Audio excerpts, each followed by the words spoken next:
안녕하세요. 경인교육대학교 김수연입니다. 제가 오늘 소개해드릴 내용은 학교 장애인식 지수에 대한 것입니다. 이 연구는 교육부와 인천시 교육청 주관으로 3년에 걸쳐 이루어졌는데요. 이 결과를 간략하게 안내해드리고자 합니다.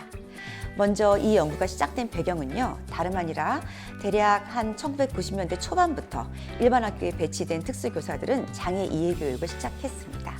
지금은 연 2회 실시를 해야 되죠.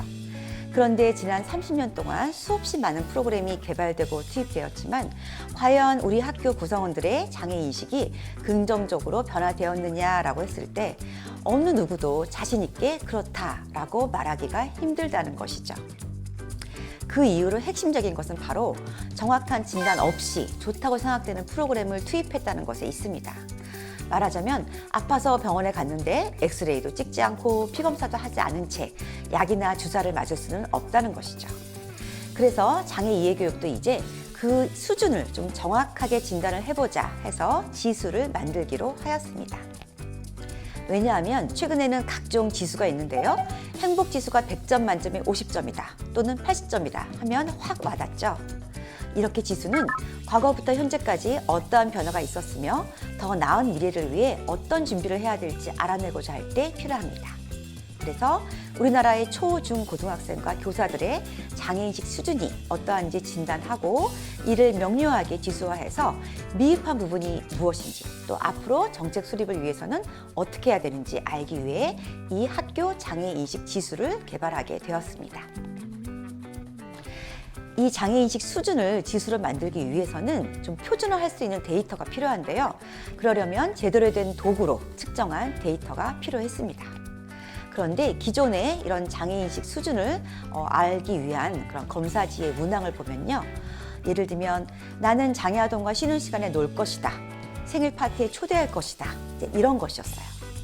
이런 문항들은 사회적 바람직성 편향이라고 하는데요. 다시 말하면 실제와 다르게 도덕시험 보듯이 답하는 경향이 있다는 거죠. 그래서 이런 것을 최대한 배제하기 위해서 상황 기반 척도를 개발하였습니다. 최종 상황 기반 장애인식 척도는 초등학생용, 중고등학생용, 교사용으로 구성되어 있고요. 초등학생은 3학년부터 6학년까지 할 수 있습니다. 1, 2학년을 제외한 이유는 1, 2학년 학생들은 일단 문해력이 그 문항을 다 읽고 스스로 답할 수 있는 그런 정도의 능력이 조금 미흡하고요. 또 더 중요한 이유는 학생들이 문항에 답하면서 장애인, 장애학생 이런 자꾸 문장에 노출이 되다 보면 장애인을 나와 좀 전혀 다른 어떤 집단으로 생각할 수 있는 그런 우려가 있어서 초등학교 3학년부터 설정을 하였습니다. 그리고 중학교 1, 3학년, 고등학교 1학년까지 대상으로 삼았습니다. 그리고 이 검사는 4가지 구인으로 구성되어 있는데요. 관점, 지식, 정서, 실천 이렇게 4가지 구인이 있습니다. 관점은 장애인을 어떻게 보는가, 지식은 장애나 장애인에 대해서 얼마나 잘 알고 있는가, 실천은 장애 관련 이슈는 무엇이고 어떻게 해결할 수 있는가, 정서는 어떤 감정, 느낌, 기분이 드는가입니다. 자, 지수화는 최소 최대 정규화 전환 공식에 따라 만들었고요. 100점 만점으로 환산해서 정규화를 실시하였습니다. 그래서 초등학생의 장애인식 지수는 100점 만점 중에 60.814, 중고등학생은 50.167, 교사는 58.510이 나왔습니다. 자, 그리고 이 지수는 통계적으로 초등학생이 중고등학생과 교사에 비해서 제일 높았고요. 구인 4가지 중에서는 실천 구인이 가장 높았습니다. 기존의 장애이해 교육 자료는요, 정확한 지식과 비평적인 관점을 기반으로 한 실천이라기보다는요, 정서에 기반한 실천을 강조해 왔다는 거죠. 예를 들어서 힘드니까 배려해주자, 불편하니까 도와주자, 이렇게 강조를 해왔다는 것이에요. 그래서 이제는 좀 장애학적인 관점에서 기존의 교수학습 자료를 좀 분석을 하고 앞으로는 좀 지나치게 장애나 장애인의 문제를 나와는 전혀 상관없는 다른 차원의 문제로 대상화시키거나 타자화해서 지도하면 안 되겠다라는 것을 좀 알 수가 있었습니다. 장애인 후원단체에 기부를 하겠느냐라고 하면 너무나 선뜻 동의를 합니다. 반면 나의 삶과 정말 밀접하게 관련이 있는 인기 있는 동아리 신청할 때 장애학생에게 우선권을 부여하는 것에 대해서 어떻게 생각하느냐라고 했을 때는 아이들이 대다수가 전혀 아니다. 라고 한다는 것이죠. 자, 다음은 2차년도 연구입니다. 2차년도에는 수준 설정이라는 과정을 거쳤는데요. 자, 작년에는 이 검사를 했더니 전체 점수가 75점이다. 올해는 77점이다. 이렇게 이 점이 올라갔네? 라고 볼 수도 있지만 사실 큰 의미가 없습니다. 그래서 전문가들이 모여서 수준 설정이라는 그런 과정을 거쳤는데요. 그래서 수준을 세 가지, 에이스, 미드, 레이즈 이렇게 나누었습니다. 자, 왜 이렇게 수준을 설정했냐면요. 만약 그 지수, 그 점수를 가지고서 개인별, 학교별, 교육청별로 서열화해서 비교를 하는 것은 매우 큰 위험성이 내포되어 있기 때문입니다.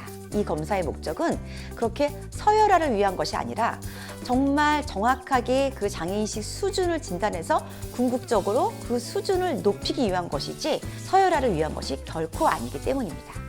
왜냐하면 만약에 어떤 점수를 가지고서 서열화를 한다고 하면 검사에 적극적으로 반응을 하지 않는다든지 정답이 무엇일까 생각한다든지 이런 역기능이 있을 수 있기 때문입니다.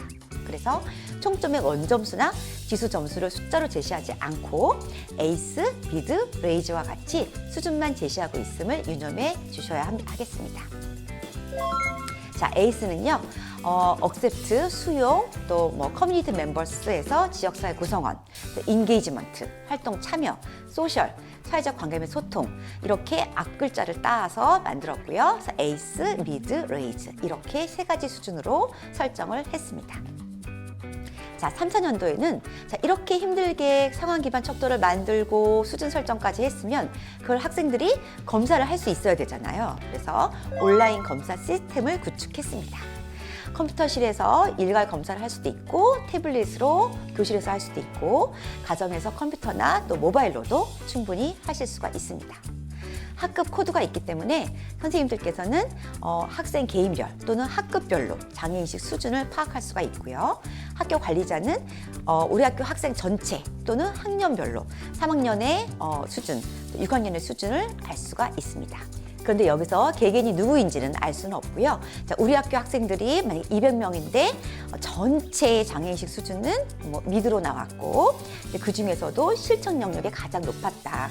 실천 영역은 150명이 에이스가 나왔고 나머지 50명이 미드가 나왔다. 이런 식으로 대략적인 경향을 파악하실 수가 있겠습니다. 자, 그러면 빨리 검사를 해보고 싶지 않으신가요?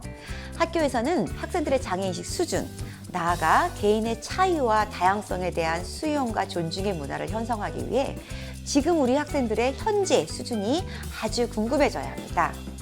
자, 이렇게 우리 학교 학생들의 장애인식 수준을 알아내는 것은 바로 우리 학교 통합교육 여건 조성의 첫 단추가 될 수 있기 때문입니다. 최근 모든 학교는 통합학교이고요. 또 모든 교실은 통합학급입니다. 통합교육은 단순히 특수교육 대상 학생이 통합학급과 특수학급을 왔다 갔다 하며 공부하는 것 이상의 것이죠.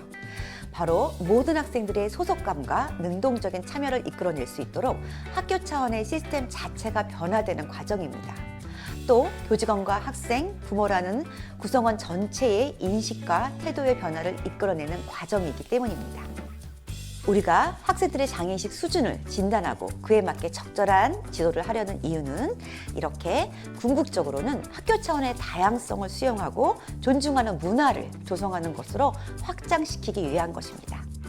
자, 그러면 본격적인 학교 장애인식 검사 시스템 이용 방법은 다음 차시에서 보여드리겠습니다. 기대해 주세요. 감사합니다.